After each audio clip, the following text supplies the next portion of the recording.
ಈ ದಿನದ ಪಂಚಾಂಗದ ವಿಶೇಷತೆಯನ್ನು ತಿಳಿಸ್ಕೊಟ್ರಿ ಶಾಸ್ತ್ರಿಗಳೇ. ಈಗ ಸಂದೇಶಗಳತ್ತ ಗಮನ ಹರಿಸೋಣ. ಮೊದಲಿಗೆ ಲಿಖಿತ್ ಕುಮಾರ್ ಅಂತ ತಿಪ್ಟೂರಿಂದ, ಇವರ ಜನ್ಮ ದಿನಾಂಕ 10ನೇ ತಾರೀಕು 2ನೇ ತಿಂಗಳು 1992 ರಾತ್ರಿ 11:35. ಮದುವೆ ಬಗ್ಗೆ ತಿಳಿಸಿ ಅನ್ನೋದು ಇವರ ಪ್ರಶ್ನೆ. ಲಿಖಿತ್ ಕುಮಾರ್ ಅವರ ಪ್ರಶ್ನೆ ವಿವಾಹಕ್ಕೆ ಸಂಬಂಧಿಸಿರ್ತಕ್ಕಂಥ ಪ್ರಶ್ನೆ. ಮದುವೆ ಯಾವಾಗ ಆಗುತ್ತೆ ತಿಳಿಸಿ ಅಲ್ವಾ? ಜಾತಕ ನೋಡೋಣ. ಜಾತಕದಲ್ಲಿ ವಿವಾಹದ ಅಧಿಪತಿಯ ಅನುಕೂಲ ಇರಬೇಕು, ಆಗ ಸಿದ್ಧಿಯಾಗುತ್ತೆ. ಸಾಕಷ್ಟು ಸಿದ್ಧಿ ಅನುಕೂಲ, ಅಲ್ಲಿ ಅನುಕೂಲದ್ದೇ ಒಂದು ದೊಡ್ಡ ಪಟ್ಟಿ ಕೊಟ್ಟಿದ್ದಾನೆ. ಶುಕ್ರಸ್ತಪೋವ ತರುನಾಥ ಭಾಂಶ ತ್ರಿಕೋಣ ಮಾಯಾತಿ ತದಾ ವಿವಾಹ ಅಂತ ಒಂದು ಪಟ್ಟಿ ಇದೆ. ಮತ್ತು ಕಲತ್ರ ಸಂಸ್ಥಸ್ಯ ಕಲತ್ರ ದೃಷ್ಟೇರ್ದಶಾಗಮೇವಾಥ ಕಲತ್ರ ಪಸ್ಯ ತತ್ರ ಕಲತ್ರ ಲಾಭ ಅಂತೆಲ್ಲ ಇದೆ. ಅದೆಲ್ಲವನ್ನು ಅನ್ವಯ ಮಾಡಿ ಯಾವಾಗ ಆಗುತ್ತೆ ನೋಡೋಣ. ನೋಡಿ, ತಮ್ಮದು ತುಲಾ ಲಗ್ನ. ಲಗ್ನದಿಂದ ಸಪ್ತಮ ಸ್ಥಾನದಲ್ಲಿ ಚಂದ್ರನಿದ್ದಾನೆ. ಒಂದು ಚಂದ್ರಗ್ರಹ ಶಾಂತಿ ಮಾಡಿಸಿದ್ರೆ ತುಂಬ ಒಳ್ಳೆಯದು. ಬಲಿಷ್ಠನಾಗಿದ್ದಾನೆ. ಈ ಕುಜ ಸಪ್ತಮ ಅಧಿಪತಿ, ವಿವಾಹದ ಅಧಿಪತಿ, ಅವನು ಚೆನ್ನಾಗಿದ್ದಾನೆ, ಯೋಚನೆ ಮಾಡಬೇಡಿ. ಈಗ ಪ್ರಸ್ತುತ ಕುಜದಶೆಯಲ್ಲಿ ತಮಗೆ ರಾಹುವಿನ ಭುಕ್ತಿ ನಡೀತಾ ಇದೆ. ನೋಡಿ, ನಿಮಗೆ ಈಗ ವಿವಾಹಕ್ಕೆ ಅವಕಾಶ ಖಂಡಿತ ಇದೆ, ಅನುಕೂಲ ಆಗುತ್ತೆ, ಯೋಚನೆ ಮಾಡೋದು ಬೇಡ. ನೀವು ಚಂದ್ರಗ್ರಹ ಶಾಂತಿ ಮಾಡಿಸಿದಿರೋ ಇಲ್ವೋ ಗೊತ್ತಿಲ್ಲ, ಅದು ಸ್ವಲ್ಪ ತೊಡಕುಂಟು ಮಾಡುತ್ತೆ. ಹೀಗಾಗಿ ಅದನ್ನು ನಿವಾರಣೆ ಮಾಡಿಸಿ, ಅನುಕೂಲ ಆಗುತ್ತೆ, ಯೋಚನೆ ಮಾಡೋದು ಬೇಡ. ಗುರು ದೃಷ್ಟಿ ಇದೆ ಸಪ್ತಮ ಸ್ಥಾನಕ್ಕೆ, ಲಾಭದಲ್ಲಿರ್ತಕ್ಕಂಥ ಗುರು ನೋಡ್ತಾನೆ, ಸಿದ್ಧಿ ಆಗುತ್ತೆ. ಈ ಸಪ್ತಮದ ಅಧಿಪತಿ ನಿಮ್ಮ ಜಾತಕದಲ್ಲಿ ಉಚ್ಚ ಸ್ಥಾನದಲ್ಲಿ ಇರೋದರಿಂದಾಗಿ ಅನುಕೂಲ ಆಗೇ ಆಗುತ್ತೆ. ಪ್ರಯತ್ನ ಮಾಡಿ, ಪ್ರಯತ್ನಕ್ಕೆ ಫಲ ಸಿಗುತ್ತೆ, ಯೋಚನೆ ಮಾಡೋದು ಬೇಡ. ಒಳ್ಳೆಯದಾಗಲಿ.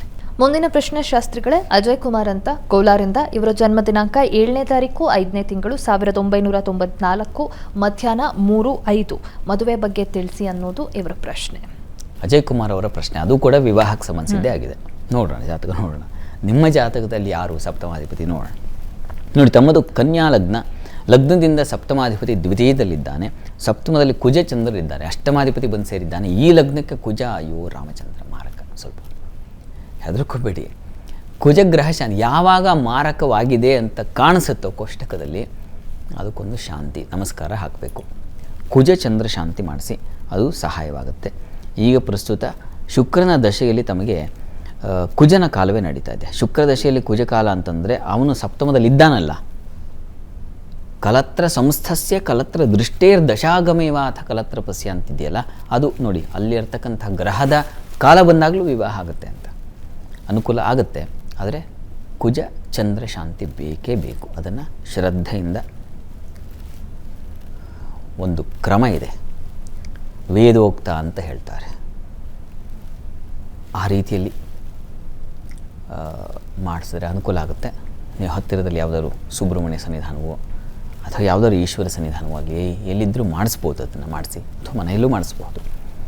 ಪ್ರಯತ್ನ ಮಾಡಿ, ಒಳ್ಳೆಯದಾಗಲಿ. ಮುಂದಿನ ಪ್ರಶ್ನೆ ಶಾಸ್ತ್ರಿಗಳೇ, ಪೀತಾಂಬರ್ ಕುಮಾರ್ ಅಂತ ಬೆಂಗಳೂರಿನಿಂದ, ಇವರ ಜನ್ಮ ದಿನಾಂಕ 14ನೇ ತಾರೀಕು 4ನೇ ತಿಂಗಳು 1995 ಮಧ್ಯರಾತ್ರಿ 12:45. ಕೆಲಸ ಮತ್ತು ಮದುವೆ ಬಗ್ಗೆ ತಿಳಿಸಿ ಅನ್ನೋದು ಇವರ ಪ್ರಶ್ನೆ.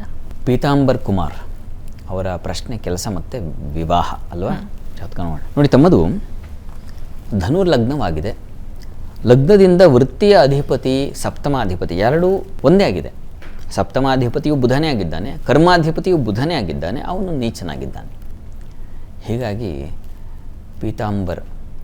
ಪೀತಾಂಬರ ಹುಟ್ಟರು ಕೊತ್ತಂಬರಿ ಮಾರೋದು ತಪ್ಪಲಿಲ್ಲ ಅಂತ ಒಂದು ಗಾದೆ ಇದೆ.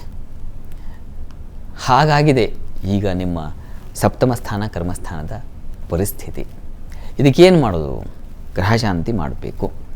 ಬುಧ ಗ್ರಹ ಶಾಂತಿಯನ್ನು ಮಾಡಿಸಿ. ರಾಹು ದಶೆಯಲ್ಲಿ ಈಗ ಪ್ರಸ್ತುತ ನಿಮಗೆ ಕೇತು ಕಾಲ ಪ್ರಾರಂಭವಾಗಿದೆ. ನೋಡಿ, 2025 ಏಪ್ರಿಲ್ ನಂತರ, ಅಂದರೆ ಇನ್ನೊಂದು ವರ್ಷ ಎಕ್ಸಾಕ್ಟಾಗಿ, ಆ ನಂತರದಲ್ಲಿ ಅವಕಾಶ ಇದೆ.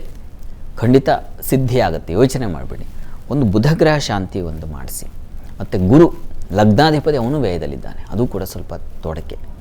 ಹೀಗಾಗಿ ಬುಧ ಗುರು ಈ ಗ್ರಹಗಳ ಶಾಂತಿ ಮಾಡಿಸಿದ್ರೆ ಖಂಡಿತ ಅನುಕೂಲ ಆಗುತ್ತೆ. ನೀವು ಆತಂಕ ಗಾಬರಿ ಮಾಡ್ಕೊಳ್ಳೋ ಅವಶ್ಯಕತೆ ಇಲ್ಲ. 2025 ಏಪ್ರಿಲ್ ನಂತರದಲ್ಲಿ ಎರಡೂ ಬಗೆಯ ಫಲಗಳು ಹೆಚ್ಚಿನ ಅನುಕೂಲ ಉಂಟು ಮಾಡಿಕೊಡುತ್ತೆ. ನೀವು ಶ್ರದ್ಧೆಯಿಂದ ಮಾಡಬೇಕಾದ್ದು ಒಂದಿದೆ. ಏನಪ್ಪ ಅಂದರೆ, ಪ್ರತಿ ದಿವಸ ವಿಷ್ಣು ಸಹಸ್ರನಾಮ ಕೇಳಿಸ್ಕೊಳ್ಳಿ. ನೋಡಿ, ಒಳ್ಳೆಯದಾಗಲಿ. ಮುಂದಿನ ಪ್ರಶ್ನೆ ಶಾಸ್ತ್ರಿಗಳೇ, ಸುಷ್ಮಾ ಅಂತ ಮೈಸೂರಿಂದ, ಇವರ ಜನ್ಮ ದಿನಾಂಕ 13ನೇ ತಾರೀಕು 2ನೇ ತಿಂಗಳು 1999 ಬೆಳಗ್ಗೆ 8:25. ಮದುವೆ ಬಗ್ಗೆ ತಿಳಿಸಿ ಅನ್ನೋದು ಇವರ ಪ್ರಶ್ನೆ. ಸುಷ್ಮಾ ಅವರ ಪ್ರಶ್ನೆ, ಅದು ಕೂಡ ವಿವಾಹಕ್ಕೆ ಸಂಬಂಧಿಸಿದ್ದೇ ಆಗಿದೆ. ಜಾತಕ ನೋಡೋಣ. ನೋಡಿ, ತಮ್ಮದು ಕುಂಭಲಗ್ನವಾಗಿದೆ.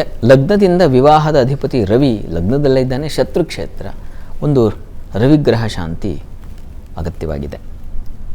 ಈಗ ಪ್ರಸ್ತುತ ಕುಜದಶಿಯಲ್ಲಿ ತಮಗೆ ಗುರುವಿನ ಕಾಲ ಪ್ರಾರಂಭವಾಗಿದೆ. ನೋಡಿ, ಈಗ ಈ ವರ್ಷಕ್ಕಿಂತ ಮುಂದಿನ ವರ್ಷ ಜನವರಿ ನಂತರದಲ್ಲಿ ನಿಮಗೆ ಹೆಚ್ಚಿನ ಅನುಕೂಲ ಉಂಟಾಗುತ್ತೆ ಅನ್ನೋದನ್ನು ಸೂಚಿಸ್ತಾ ಇದೆ. ಹೀಗಾಗಿ ನಿರೀಕ್ಷೆ ಕಾಯಬೇಕು. ಒಂದು ರವಿಗ್ರಹ ಶಾಂತಿ ಒಂದು ಮಾಡಿಸಿ. ಮುಂದಿನ ವರ್ಷ ತುಂಬ ಚೆನ್ನಾಗಿದೆ, ಅನುಕೂಲ ಆಗುತ್ತೆ, ವಿವಾಹ ಆಗುತ್ತೆ, ಆತಂಕ ಬೇಡ. ಒಳ್ಳೆಯದಾಗಲಿ ತಮಗೆ. ಸಂದೇಶಗಳಿಗೆ ಉತ್ತರ ಪರಿಹಾರಗಳನ್ನ ತಿಳಿಸ್ಕೊಟ್ರಿ ಶಾಸ್ತ್ರಿಗಳೇ. ಮುಂದೆ 12 ರಾಶಿಗಳ ಫಲಾಫಲ ಹೇಗಿದೆ ತಿಳಿಸ್ಕೊಡಿ. ಅದಕ್ಕೂ ಮುಂಚೆ ಒಂದು ವಿರಾಮ ತಗೊಂಡು ಬರೋಣ. ಜಾತಕ ಫಲ ವಿಶೇಷ ಕಾರ್ಯಕ್ರಮ ಮುಂದುವರಿಯುತ್ತೆ ಪುಟ್ಟ ವಿರಾಮದ ಬಳಿಕ.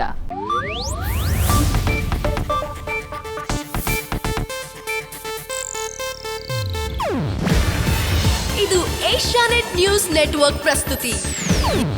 ನೀವು ನೋಡ್ತಿದ್ದೀರಾ ಏಷ್ಯಾನೆಟ್ ಸುವರ್ಣ ನ್ಯೂಸ್.